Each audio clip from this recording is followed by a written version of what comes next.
The martial arts demonstration hall in Beijing fell silent. It was September 2017, and traditional martial arts masters from across Asia had gathered at the China Martial Arts Association headquarters for an international cultural exchange summit. When the Philippine delegation introduced their demonstration of Filipino martial arts, Master Liu Chen, China's most respected kung fu master with 50 years of teaching experience and lineage tracing back to Shaolin Temple, let out a dismissive laugh that echoed through the hall. "Filipino martial arts," Master Liu said in Mandarin, then switching to accented English for the international audience. "You mean stick fighting?" Eskrima. He looked at the young Filipino martial artist standing beside the demonstration area with barely concealed amusement. "These are basic weapon techniques, not true martial arts. Kung Fu has 3,000 years of documented history, philosophical depth, internal energy cultivation. What do Filipino martial arts have? Stick patterns and knife movements. No internal cultivation, no spiritual dimension, no sophisticated forms, just practical fighting with weapons." The room, packed with masters from various Asian martial arts traditions, karate from Japan, taekwondo from Korea, silat from Indonesia, erupted in murmurs of agreement and uncomfortable silence from some. Master Liu continued warming to his critique. "I have mastered 5 animal styles of Kung Fu: tiger, crane, leopard, snake, dragon.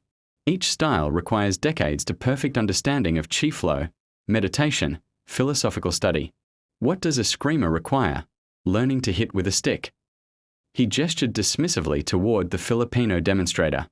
"There is no comparison between 3,000 years of Chinese martial philosophy and basic weapon drills. Your martial arts are effective for street fighting perhaps, but they lack the depth, the artistry, the spiritual cultivation that defines true martial mastery." Several Chinese masters in the room nodded approvingly. Master Liu pointed to a complex Kung Fu form demonstration photo on the wall behind him. "This is the dragon form. 108 movements, each with specific breathing, each cultivating different aspects of internal energy.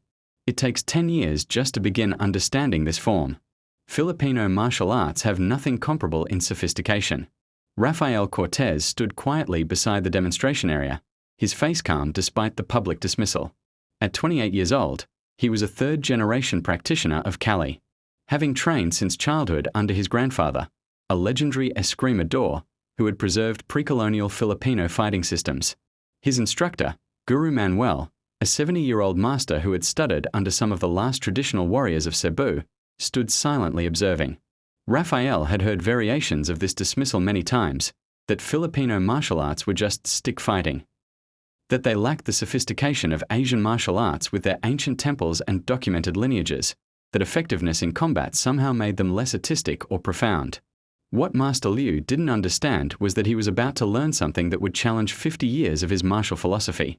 "Master Liu," Rafael said respectfully in clear English, "would you honor us with a demonstration exchange?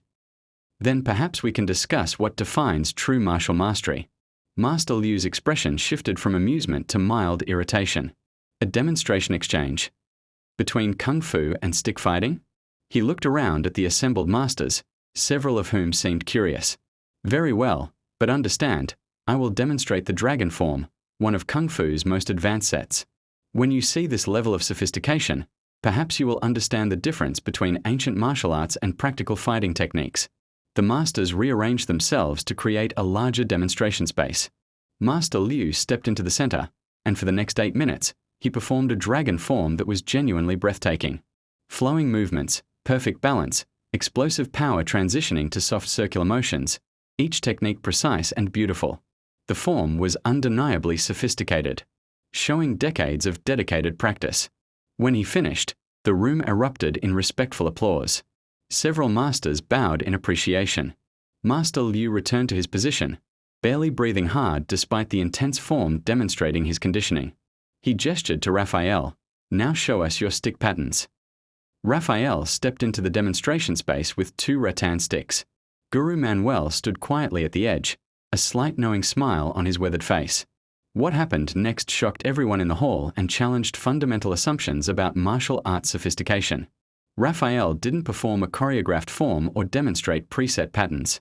Instead, he began moving through what appeared to be simple stick movements. But as he continued, something remarkable became apparent. Every movement served multiple purposes.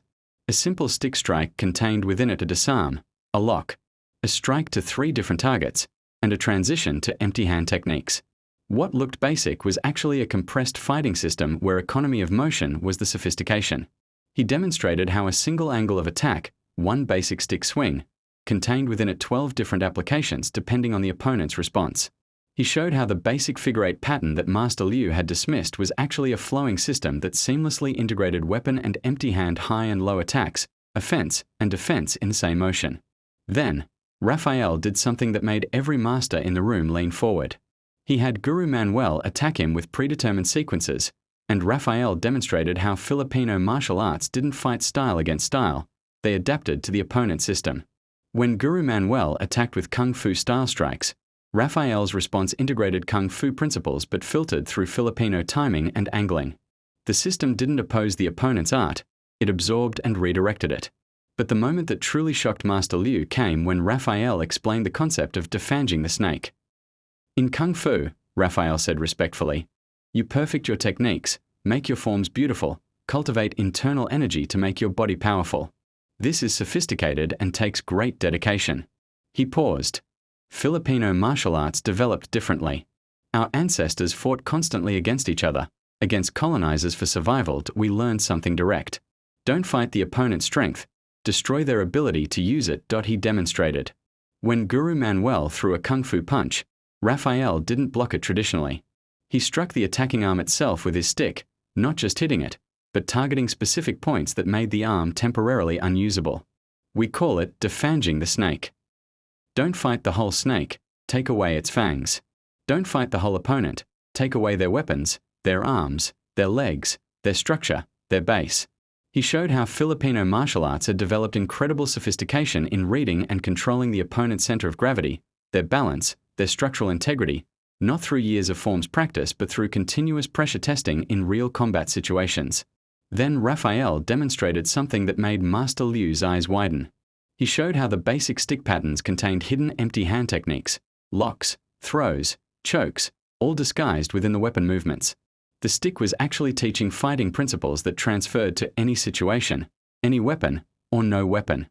The sophistication wasn't in the complexity of the forms, it was in the depth of principles that could be applied infinitely. Master Liu, Rafael said, you said Filipino martial arts lack internal cultivation, but we have something different. We call it sensitivity training, developing the ability to feel the opponent's intention through contact, to read their energy and intent without thinking. May I demonstrate? Master Liu, now genuinely curious rather than dismissive, agreed. Rafael had him grab his wrist.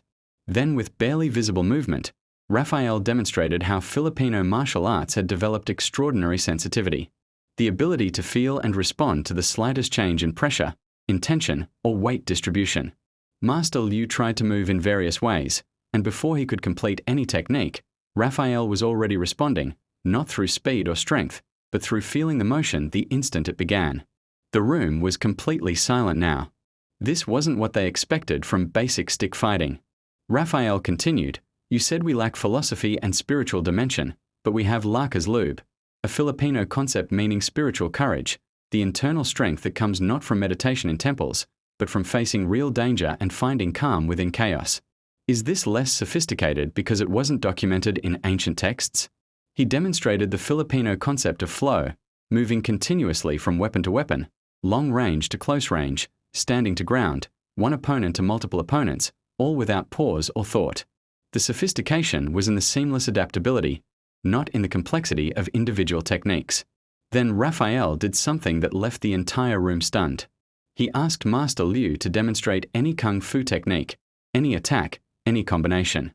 Master Liu, now completely engaged, demonstrated a complex Kung Fu combination, multiple strikes, and a sweep. Rafael defended it, but not by using superior Filipino techniques. He defended it by showing how Filipino martial arts had evolved to work within any system. He used the timing and angles of a screamer, but integrated the circular motion of the Kung Fu attack itself, redirecting Master Liu's own energy. Master Liu stepped back, and for the first time in decades, his face showed genuine surprise and respect. This is not what I expected, he said quietly in Mandarin, then in English. This is sophisticated in a way I did not understand. Not sophisticated in the way Kung Fu is sophisticated, but sophisticated nonetheless. Perhaps more sophisticated because it requires no forms to memorize, no patterns to perfect, only principles to understand and apply infinitely. What happened next broke the internet and changed how traditional Asian martial arts communities viewed Filipino martial arts. Master Liu did something extraordinary. He bowed deeply to Rafael, the traditional bow of a martial artist acknowledging another master, and said in front of all the assembled masters, "I judged without understanding. I saw simplicity and assumed lack of depth.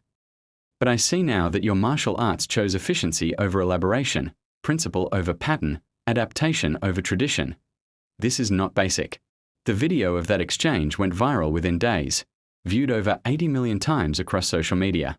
But more importantly, it sparked a revolution in martial arts education across Asia. Major Kung Fu schools in China began inviting Filipino martial arts instructors to teach seminars on sensitivity training and adaptive principles. Japanese karate masters started incorporating Filipino weapons training to understand how armed and unarmed combat could be seamlessly integrated. Korean taekwondo schools began studying Filipino footwork and angling. The martial arts world began recognizing that Filipino martial arts, developed through centuries of actual combat necessity, had achieved a different kind of sophistication. The sophistication of maximum efficiency, adaptation, and principle-based learning rather than form-based memorization. But he never forgot his grandfather's teachings or the warriors who had preserved these arts through centuries of colonization and cultural suppression. Master Liu never forgot his lesson either. 3 years later, in a documentary about traditional martial arts, he said, "I spent 50 years perfecting forms and cultivating internal energy. Rafael showed me in 20 minutes that sophistication can take many forms. Kung Fu's sophistication is in its complexity and philosophical depth. Filipino martial arts sophistication is in its simplicity that contains infinite application. I had confused complexity with depth and elaboration with mastery. The Filipino masters taught me that the most sophisticated martial arts might be those that work with any weapon against any opponent in any situation without requiring decades of form memorization. Today, Filipino martial arts are studied seriously by traditional Asian martial arts schools. The techniques once dismissed as basic stick fighting are now recognized as containing principles of timing, distance, leverage, and adaptability that enhance any martial art they're integrated with. Guru Manuel, Rafael's elderly teacher, said it best after the demonstration, "We never needed validation from ancient traditions to know our arts were profound. But sometimes those steeped in tradition need to be reminded that sophistication isn't measured by how complicated something looks, but by how well it works when everything is on the line. Our ancestors didn't have the luxury of temples and forms. They had life and death. That forged a different kind of mastery, one that chose effectiveness over elegance, yet somehow achieved both." Rafael didn't prove Filipino martial arts were superior to Kung Fu. He proved that martial sophistication can be measured in different ways. Complexity of forms versus depth of principles, beauty of movement versus efficiency of application, philosophical documentation versus practical wisdom. Master Liu learned that dismissing something as basic because it looks simple is to miss the sophistication hidden in that simplicity. And sometimes the most advanced martial arts are those that need no advancement because they already contain everything necessary, waiting to be understood by those willing to look beyond the surface. Thanks for watching. Please remember to subscribe.